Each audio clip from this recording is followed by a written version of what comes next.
పవన్ కళ్యాణ్ నటించిన ఓజీ, ముంబై నేపథ్యంలో జరిగే గ్యాంగ్స్టర్ డ్రామా. ఇది ప్రతీకారం మరియు విముక్తి ఇతివృత్తాలను అన్వేషిస్తుంది. మేకర్స్ ఇప్పటికే కీలక పాత్రలను పరిచయం చేశారు. పవన్ కళ్యాణ్ ఓజాస్ గంభీర అనే భయంకరమైన గ్యాంగ్స్టర్ పాత్రను పోషిస్తుండగా, ప్రియాంక అరుళ్ మోహన్ అతని భార్యగా మారిన ప్రేయసి కన్మణిగా కనిపిస్తాడు. బాలీవుడ్ స్టార్ ఇమ్రాన్ హష్మి ఓజాస్కు ప్రత్యర్థి అయిన ఓమిగా నటిస్తుంది. ఇప్పుడు మేకర్స్ సత్య దాదా పాత్రలో నటిస్తున్న ప్రకాష్ రాజ్ లుక్ను ఆవిష్కరించారు.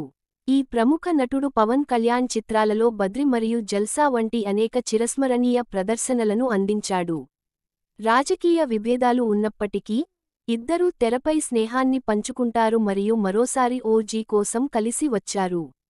ఈ చిత్రం సెప్టెంబర్ 25, 2025న విడుదల కానుంది. ఆంధ్రప్రదేశ్ ప్రభుత్వం అర్ధరాత్రి 1 గంట షోలను అనుమతించడంతో, ఓజీ రికార్డు స్థాయిలో ప్రారంభోత్సవం జరుపుకోవడానికి సిద్ధంగా ఉంది.